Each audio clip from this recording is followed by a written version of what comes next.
NASA का mission है अज्ञात का लेखा जोखा लेना। हम जितना जानते हैं उससे ज्यादा वो है जो हम नहीं जानते। ब्रह्मांड की फितरत ऐसी ही है। जवाबों की खोज में ये वैज्ञानिकों को अंतरिक्ष में और अंतरिक्ष यानों को हमारी सौर प्रणाली के छोर से भी आगे पहुंचाता है। जोखिम उठाना खोज करने का ही एक हिस्सा है। अंतरिक्ष की खोजबीन माचिस की तीली जलाने जैसा है। हमें नहीं मालूम कि अंधेरे में क्या कुछ मौजूद है। वहां तो कुछ भी हो सकता है।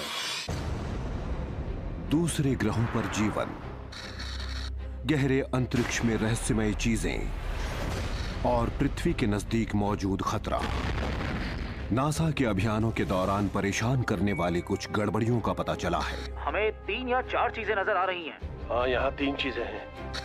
और ये गड़बड़ियां हमारे बेहतरीन वैज्ञानिकों को परेशान कर रही हैं। तो आइए देखते हैं नासा's अनएक्सप्लेन्ड फाइल्स।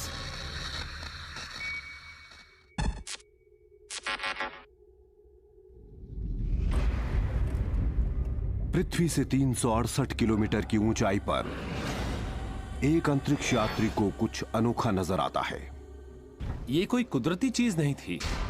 उन्होंने कहा कि उन्होंने अपने पास से एक बहुत ही अजीब चीज उड़ती देखी है। मिशन के इस चरण में ये एक तरह का धक्का है।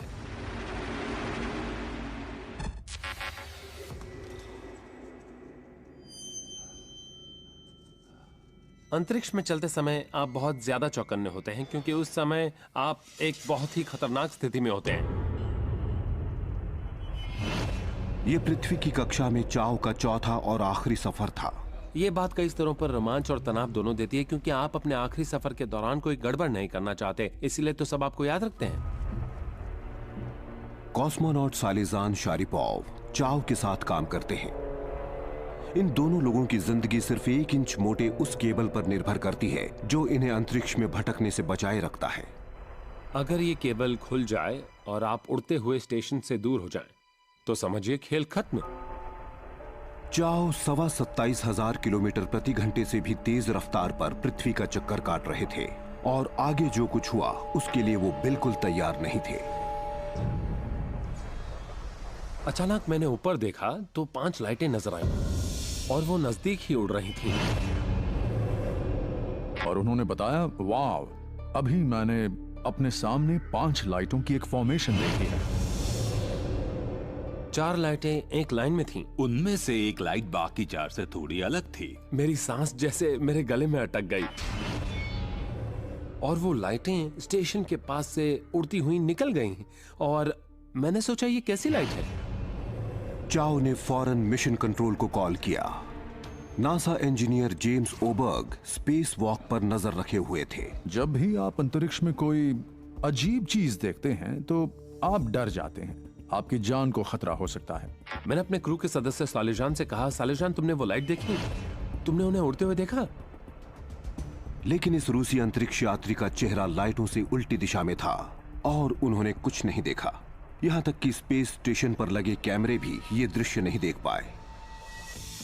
लेकिन इस घटना ने नासा के पूर्व इंजीनियर जेम्स स्मिथ का ध्यान अपनी तरफ जरूर खींचा।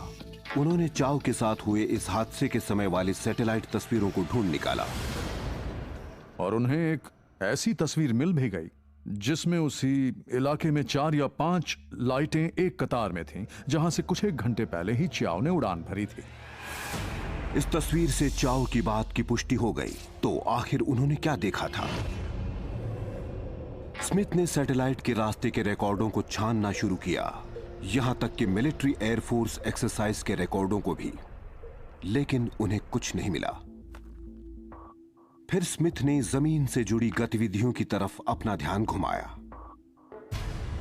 दक्षिण अमेरिका की जलराशियों में कमर्शियल फिशिंग फ्लीट रात में मछली पकड़ने के लिए ढेर सारी रोशनियों का इस्तेमाल करते हैं। स्मिथ को लगा कि कहीं चाव ने इन्हीं रोशनियों को तो नहीं देखा था। कटल फिश या अन्य प्रकार के स्क्विड को बेहद चमकदार रोशनियों की मदद से पकड़ने के लिए ये लोग समुद्र में निकल जाते हैं और ये रोशनियां बाहरी अंतरिक्ष से नजर आती हैं। ये जहाज तट के पास एक लाइन में खड़े हुए थे और यही कारण है कि पृथ्वी के घूमने की वजह से ऐसा लगा जैसे वो उड़ रहे हों। चाव ने स्मिथ की थियरी को मान लिया। लेकिन उन्होंने इस संभावना से इनकार नहीं किया कि भविष्य में किसी दूसरे ग्रह के वासियों से संपर्क हो सकता है। मुझे कोई शक नहीं कि ब्रह्मांड में कहीं और भी जीवन है, बस शक इस बात का है कि मुझे नहीं लगता कि हम एक दूसरे को अभी तक खोज पाए हैं। किसी दूसरे ग्रह के जीवों से सामना होने से पहले इंसान अंतरिक्ष में कितनी दूर तक सफर करेगा? नई खोजों से पता चला है कि दूसरे ग्रह के वासी हमारे अंदाजे से हमारे कहीं ज्यादा करीब हो सकते हैं। पृथ्वी से 80 करोड़ किलोमीटर से भी कम दूरी पर एक बर्फीली दुनिया में कहीं लाल रंग वाली इन रहस्यमय लाइनों में जीव तो नहीं रह रहे। यूरोपा पर मौजूद पर्यावास भी पृथ्वी पर नजर आने वाले पर्यावासों जैसे ही हो सकते हैं। ये छोटे चंद्रमाओं पर मौजूद हो सकते हैं।